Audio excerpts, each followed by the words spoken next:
Muraho neza bakunzi baduhugurana ikinyarwanda, tubahaye ikaze muri iki kiganiro twabateguriye none.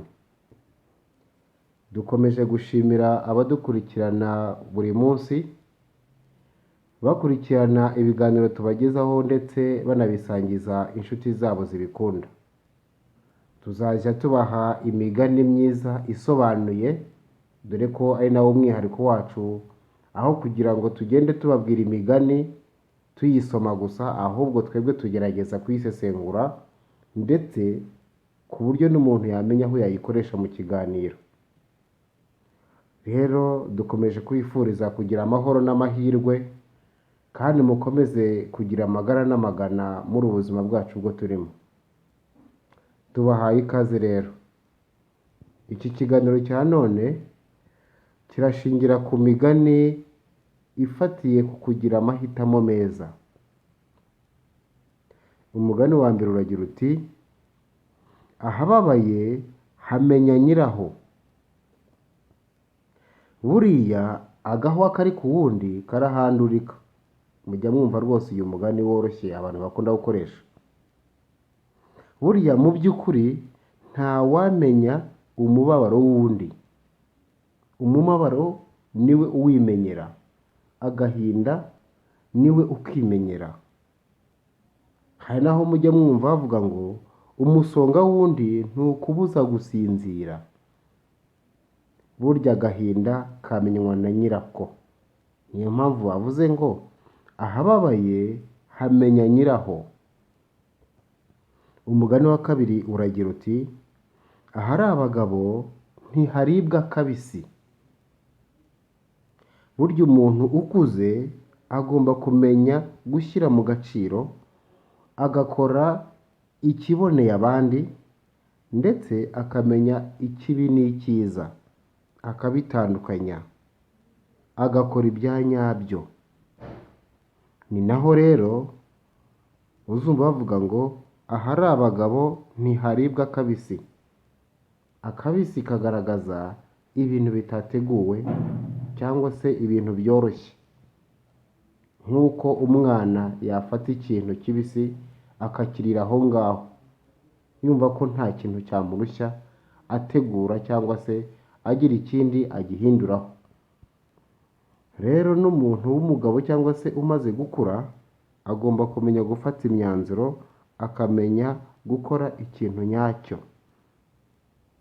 Niho muzumva bavuga ngo ahari abagabo ntiharibwa kabisi.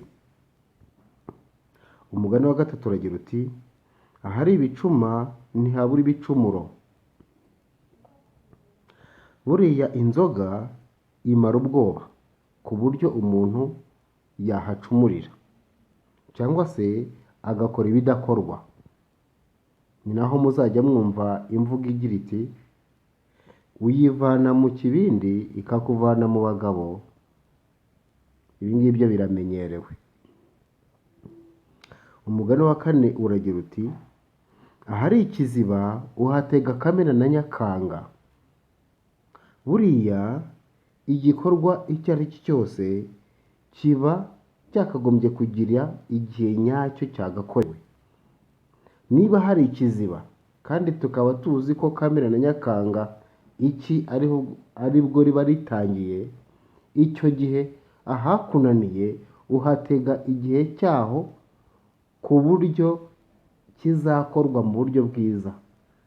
Nk'uko umuntu ushaka kubaka atakubaka mu mvura, ahubwo yubaka mu cyi. Icyo gihe kubaka bijyana no kuba hari izuba ryinshi. Aha rero ikiziba nticyajyana n'izuba.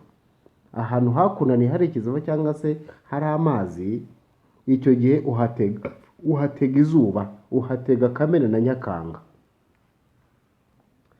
Umugani wa gatanu uragira uti: aho gatindi yabaye umukobwa atanga nyina kumena insya. Aha ngaho uyu mugani uragira uti: ikibi cyangwa se amabi iyo aje atuma umuntu akora ibidakorwa. Iyo gatindi yateye rwose atuma umuntu yitwara ukundi kuntu atagombye kwitwara. niho bajya bavuga ngo aho gatindi yabaye umukobwa atanga nyina kumena isya. Umugani wa gatandatu uragira uti aho guhandwa n'akayuzi k'i Rwanda wahandwa n'agahwa kaho. Ngo aho guhandwa n'akayuzi k'i Rwanda wahandwa n'agahwa kaho. Ahangaha akayuzi k'igihaza kagaragaza umuntu utuje, naho agahwa kakagaragaza umuntu uvuga menshi cyangwa se umuntu ushyomoka w'inshanutsi. Aha rero niho bavuga ngo uburakari bw'umuntu witonda cyangwa se ucecetse buba bukarishye, naho umuntu ushyanuka umenya ukuri nyako, umenya ibimurimo ako kanya. Rero ni ukumenya guhitamo. Hano ukavuga ngo uyu nakwitwara gutya, kuri uyu nakwitwara ntya, aha n'aha nakwitwara ntya. Rero aho guhandwa n'akayuzi k'i Rwanda wahandwa n'agahwa kaho. Umugani wa karindwi uragira uti aho imbwa inyereye nyir'inka acisha kure.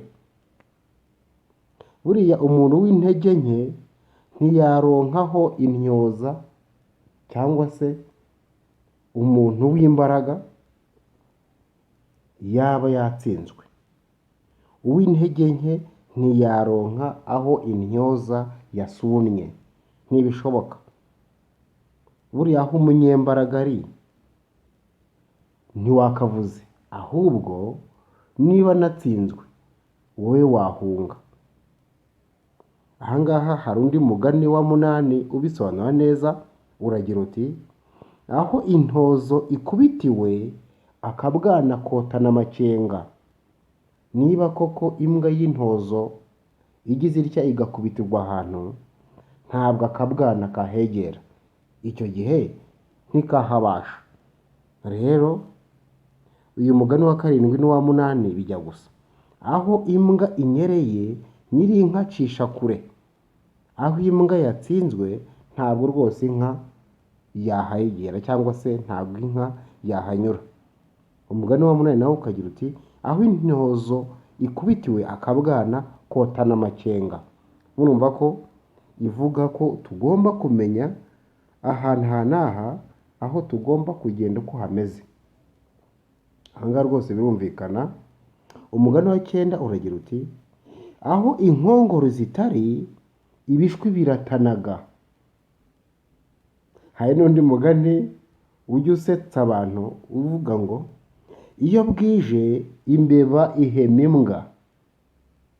Kuko iyo bwije imbwa ntiyahita ibona imbeba ngo yifate cyangwa se yirye, ariko imbeba ibireba haba nijoro haba ku manywa.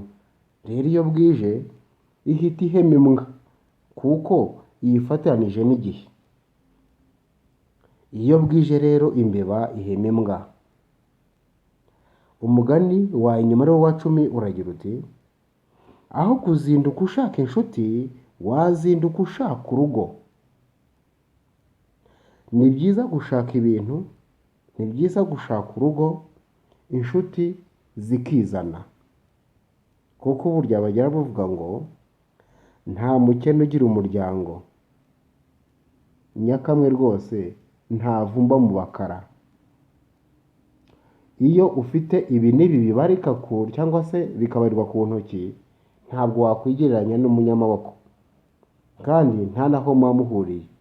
Ariko iyo Imana igutunze inkoni nawe ukabigira, wa muntu w'umunyamaboko utegeraga nawe ahita ahinduka umukunzi.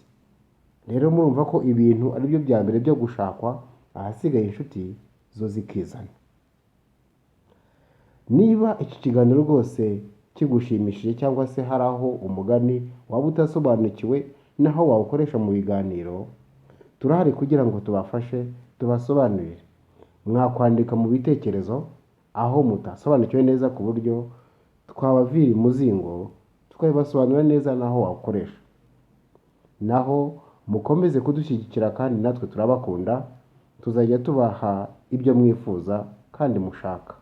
Murakoze cyane, mwari kumwe na Ntakirutimana Alexandre.